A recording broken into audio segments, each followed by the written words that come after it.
Hello and welcome to OphthoCast, the audio podcast channel dedicated to ophthalmology. Today, on 16 December 2015, we come to our second episode of OphthoCast. We are dedicated to present to you a series of audio interactions in the field of ophthalmology, targeted at students and residents alike. We intend to keep the subject matter sweet and simple.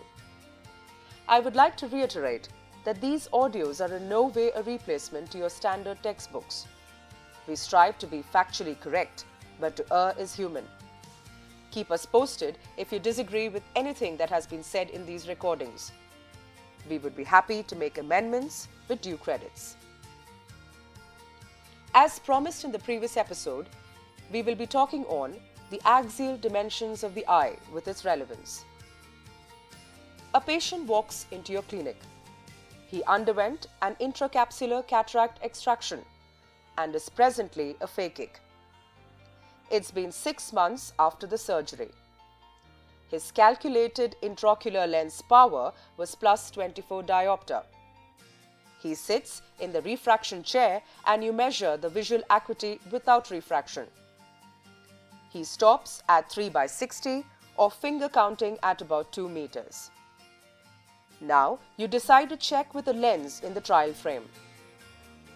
Do you look for a plus 24 lens since his calculated IOL power was plus 24? Absolutely not. The prevalent practice says, my dear child, put a plus 12. You put a plus 12 diopter lens in the frame, and yes, the patient reads 6/18 or better. Where does all this magic figure of plus 12 come from? The problem that I see with many students, surprisingly from some current practitioners, is that it has been learnt but not derived, that to put nearly the half of the lens power to test a phakic vision. Today, we look at those aspects of the human eye and try to explain where these different lens powers came from. Here we do a new experiment. So head to the loose lens rack and pick up a plus 10 diopter and a plus 4 diopter spherical lens, the ones with the handle. Now, you need a source of light. Use the point light on your ophthalmoscope. Place your ophthalmoscope upright and fix it 1 meter away from the wall so that you get a near perfect circle of light on the wall. Place the two lenses together with the plus 4 facing the wall. Keep it near the light and gradually bring it closer to the wall. Note the location of the lenses when they form a sharp focus. Now, keep the plus 10 diopter lens stationary and move the plus 4 ahead to the wall. You will notice that the circle of light is getting larger, out of focus. Try again with one lens fixed and the other moving towards the light. You will notice that the light is much more blurred. Keep moving these combination of lenses in different configurations and notice the change.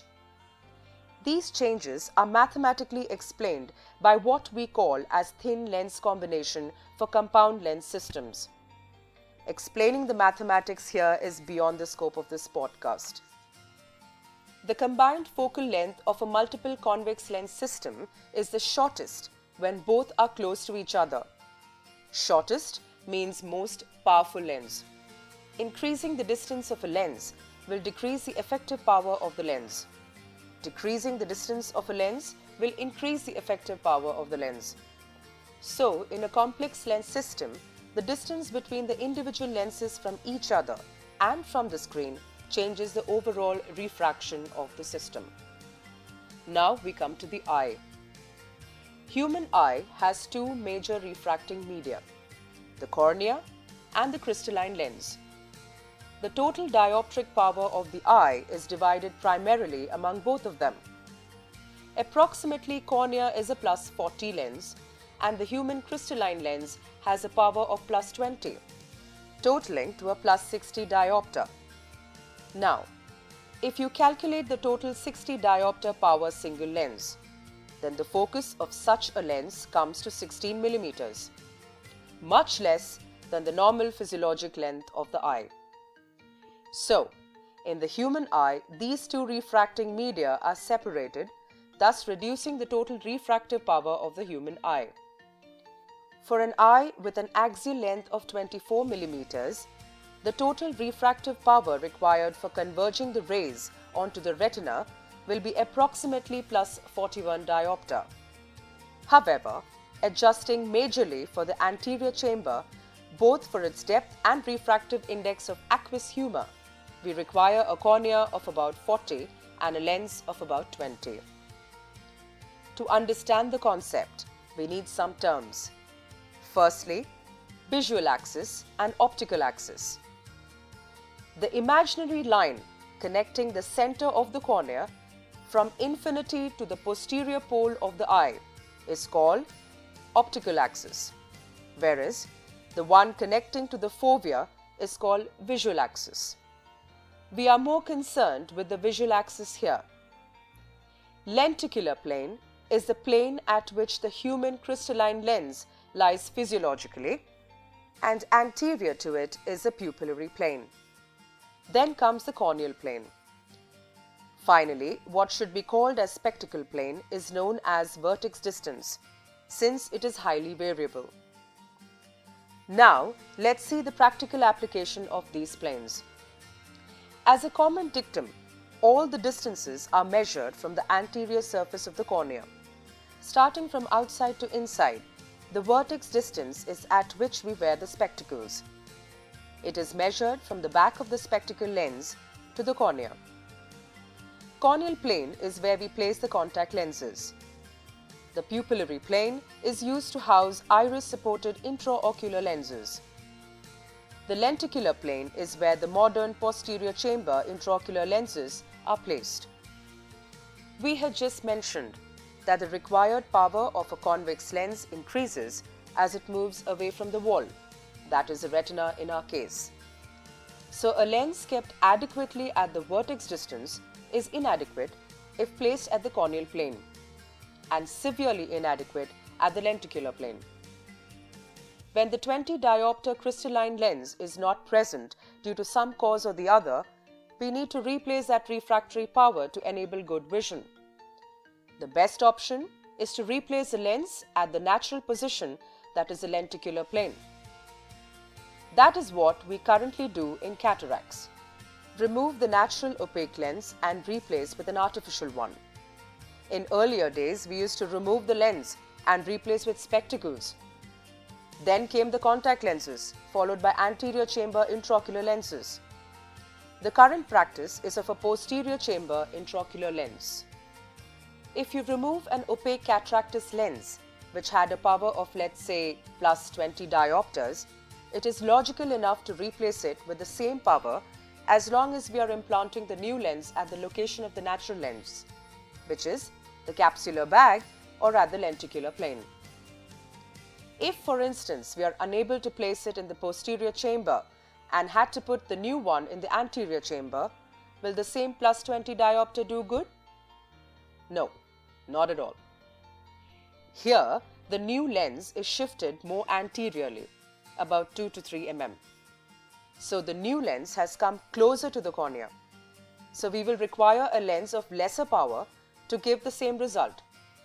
We would go for a plus 16 or 17 diopter in this case. This translates that in similar situations, if you compare an anterior chamber intraocular lens and posterior chamber intraocular lens, the anterior chamber intraocular lens will be of a lower power than the posterior chamber intraocular lens. Now, let's come outside the globe. If we want to replace the human lens with a contact lens, then what will be the required power? Practically speaking, we do not calculate the intraocular lens power or the biometrics of the eye to find the required contact lens power in a clinical setting. We do it by clinical refraction. The power we arrive at by refraction for this aphakic patient will come out to be lesser than both anterior chamber intraocular lens and posterior chamber intraocular lens power we could otherwise calculate. For patients not tolerant to contact lenses, we prescribe aphakic glasses, a nightmare in today's scenario. aphakic spectacles are also prescribed by refraction. However, the glasses are placed at a plane called the vertex plane. So the same power that we arrived at for contact lenses by refraction is not supposed to be applied. There occurs a reduction in the required dioptric power in the vertex plane. It will come around plus 10 to 12 diopters. Even the vertex distance varies from person to person. Finally speaking, even the spectacle nose pads also affect the final outcome, since it can vary the vertex distance.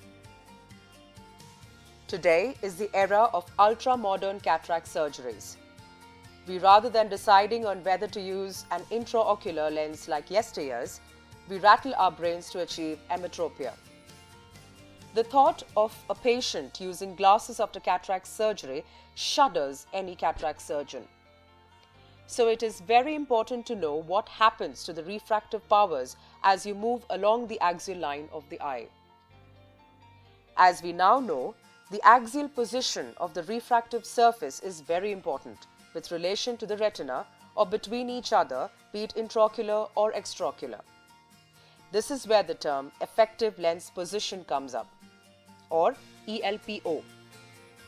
In yesteryears, the measurements in biometry used to give high errors in keratometry and axial lens.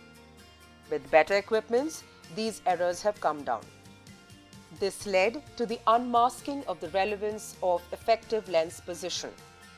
With the number of post-keratorefractive surgery patients coming in to get their cataracts removed, the importance of ELPO has increased manifolds. An autorefractometer either gives a reading of the corneal plane or corrected at the spectacle plane for a fixed vertex distance. If we start giving prescriptions based on the autorefractor readings, then we need to be sure of the vertex distance. If an autorefractor gives readings of the corneal plane, then while performing subjective refraction, we will notice that the patient is more comfortable with the lower lens power.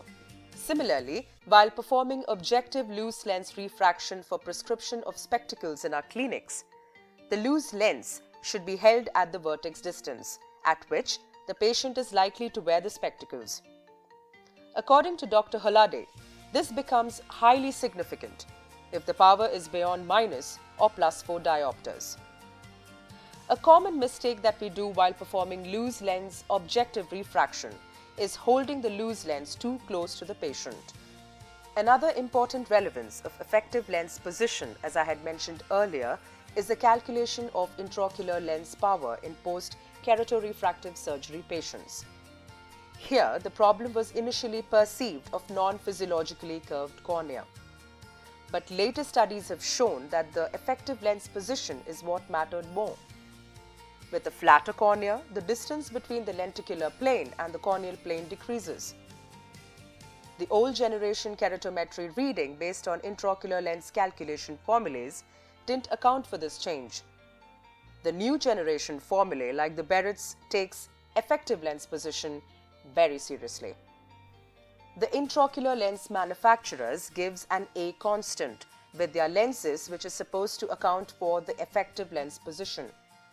But this A constant goes haywire after a keratorefractive surgery. Hence, the requirement today is to get an accurately derived effective lens position.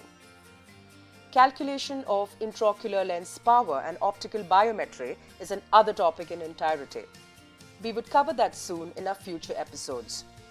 So, starting with a simple loose lens experiment, we have successfully wandered onto intraocular lens powers and effective lens position. A simple concept with lot of implications. Hope you have enjoyed this episode and stay tuned for our next episode. Till then, let us know your feedback and questions, if any, about this episode at OphthoCast@gmail.com. You can follow us at OphthoCast.blogspot.in. We would like you to give your comments and feedbacks on that page too. Till then, goodbye and Godspeed.